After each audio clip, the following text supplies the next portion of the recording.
things in my market display that just make sense. I sell clock clips because it gets hot here in Florida. People sometimes need something quick to buy to put their hair up. A sign that tells the story of our business and why we started it. A checkout counter that I made myself so people know where to go and check out. And a disco ball. Need I say more? We also have pink curtains surrounding our booth because it gets really hot and sunny, and it helps to keep the sun out of our booth, and it creates a nice cool place for people to walk around. Handmade soap because we have to sell. These are amazing by my aunt, and this is their entire booth.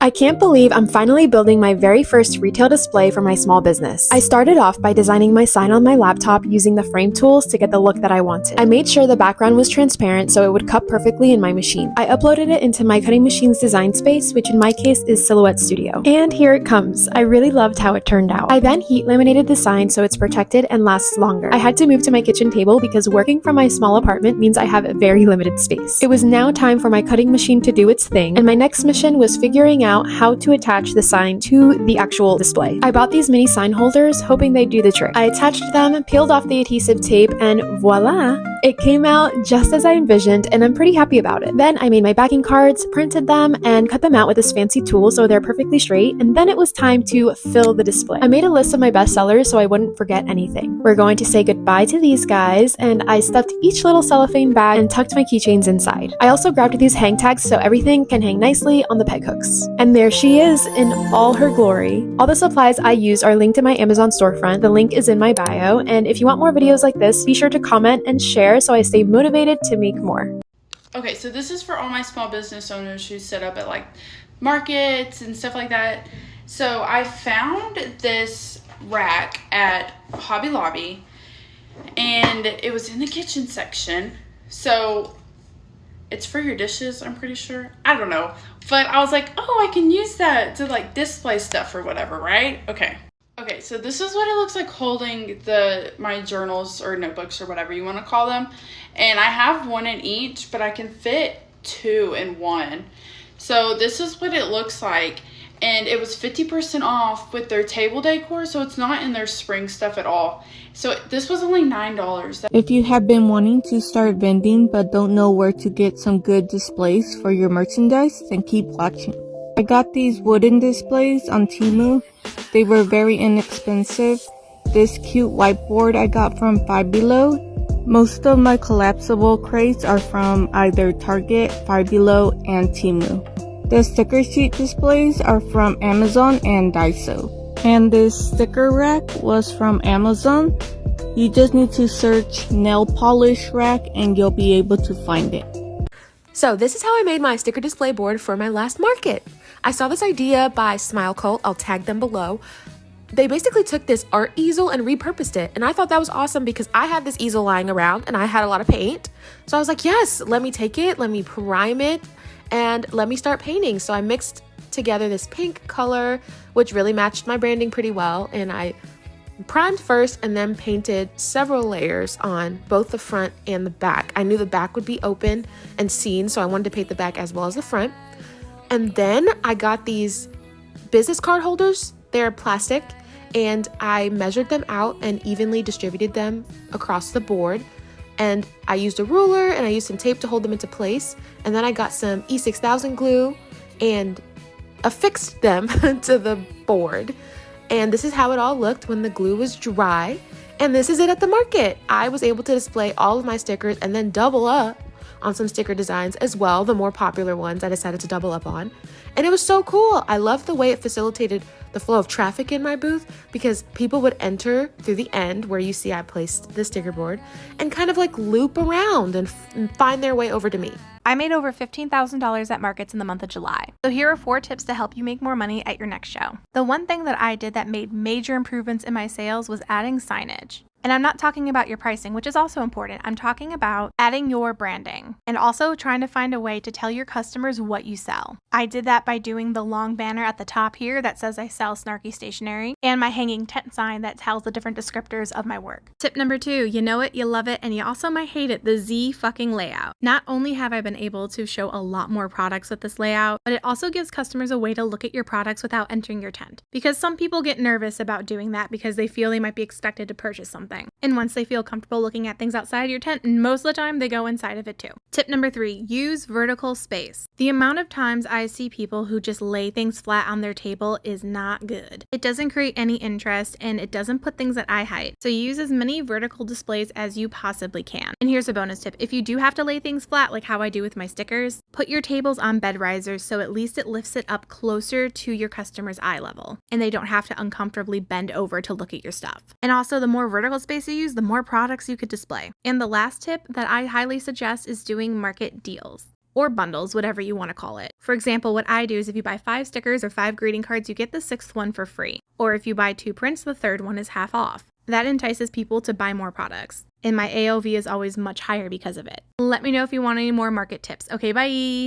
Market season is right around the corner, and as someone who spent 2023 perfecting her displays and market techniques, I'm excited to start sharing all of my tips and tricks with you. Today I'm sharing my favorite market display that I take to every single show. It's this standing pegboard easel that I display my stickers and cards on, and I've even used it for journals and notepads and other things like that. It's a very easy display to make. You just need a handful of materials, a drill, and honestly not even any measurements. So yeah, let's get into it. First things first, let's talk about supplies. The most important thing is the pegboard. This is going to come in a 2x4 sheet from your local hardware store.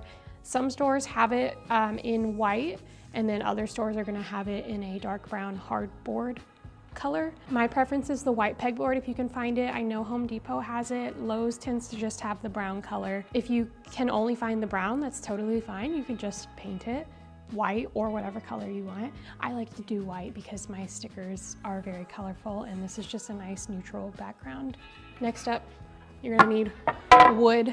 These are 4 pieces of 1x2 by 6 foot wood. You'll notice that it's taller than me, so I am actually going to cut these down by about 8 inches because this pegboard is going to face the aisle, and if I were to put a pegboard this tall out in the aisle, then it would block the rest of the view of my booth. An optional step, you may want to seal your pegboard and your wood, and I would definitely recommend this if you do a lot of shows, just to make sure that what you're about to build doesn't get damaged. Other tiny supplies include a 180-degree locking hinge. I 100% recommend this specific hinge. I'm gonna link it for you. This is because other hinges I have tried don't fully close all the way this one gets completely flat. You can use a chain, but the issue with that is that if someone kicks one of the legs, there's nothing like stopping that chain from going in on itself. So this hinge is like solid and it locks in place. So it's not gonna make the legs like close in on each other and have your display fall, and we don't want that to be a disaster. And that's not the only hinge you need. You also need one of these strap hinges for the very top. It's gonna connect your wood up here, right? Okay. Last but not least, you're gonna need some screws to attach everything. I like these 1 1/4 inch machine screws that come with the nut. There we go. However, if you want to be able to easily disassemble, like if you don't have a lot of space when you're traveling, I would recommend swapping the standard nut for some wing nuts. So I picked some of those up as well. And lastly, the one power tool that you need is handy dandy drill. So let's get to building. So my dad just cut this down by 8 inches for me, and I'm gonna go ahead and seal the wood before I get started. This isn't like a labor intensive process, so you can definitely paint, seal, whatever before you assemble without risking damage to the work that you just did. The pegboard that I'm using is like a PVC plastic pegboard, so it doesn't need any sealing. In the past, I've used wood pegboard and I have sealed that. So if you have wood pegboard, which most of you will, definitely go ahead and seal it at this step too. Also, a side note on painting and sealing pegboard, because of all the little tiny holes, I would definitely recommend spray paint with primer as your method of painting, because going on with a roller, you risk clogging the holes up. Ask me how I know. It has happened. Once anything that you've done to your wood and pegboard has dried, you're gonna lay the wood out just like this, and we're gonna attach these strap hinges.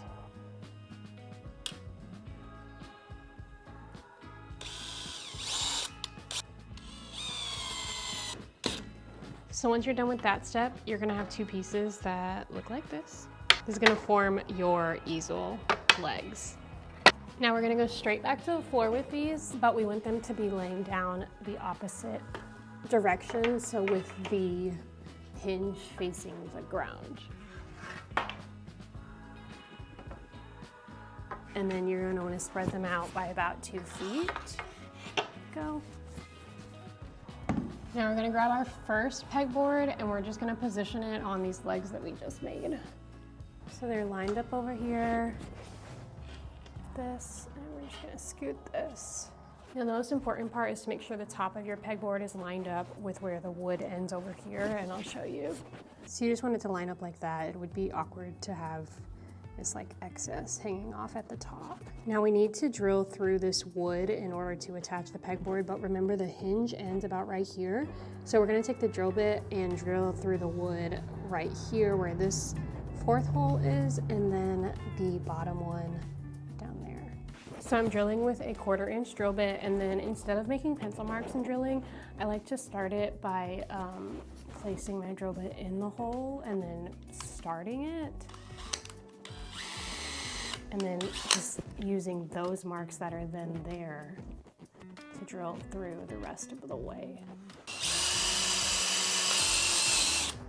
Okay, so we're gonna lay the pegboard back down on top of the wood that we just drilled on, and we're gonna attach it using some machine screws and wing nuts or just regular nuts.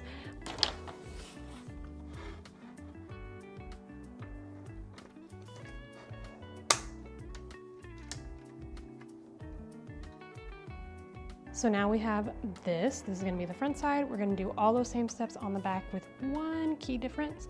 If you don't want a double-sided pegboard, that's fine, but make sure you brace the back with like some steel rods or something like that so that it's nice and sturdy. Okay, so here it is with the other one added, and we're gonna make those same marks and drill, except instead of going on the 5th and last spot, we're gonna go on the 6th and 2nd to last spot, and that's just so it's offset from front to back so it folds up nicely.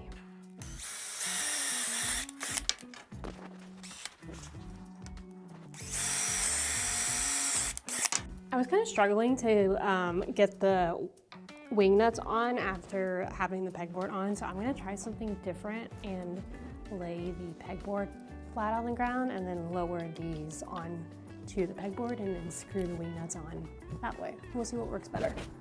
Now remember we did the 6th one and the 2nd from bottom, so that's where I'm gonna put my screws.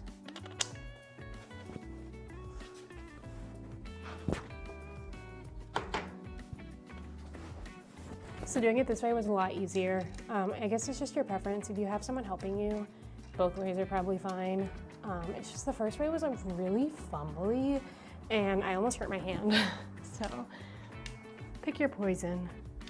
Okay, and here's our double-sided pegboard. We're gonna stand her up and then add the 180-degree hinges to attach the front and back to each other. I'm just gonna turn it on this edge so that I can easily access the other edge. I laid it down at the width that I want it to be at when it's fully extended, and that way I can just attach the hinges from this side. So here's the locking hinge. We just need to lay it down wherever the length is good. And I'm just gonna say right about there. Gonna do 2 pilot holes.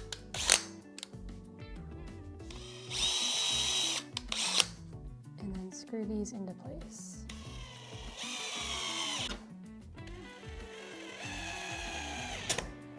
We're gonna flip this guy over, and we're gonna do the exact same thing on the other side. Try to get it as close to the same spot as possible, just so that it will be consistent and fold up nice and neat.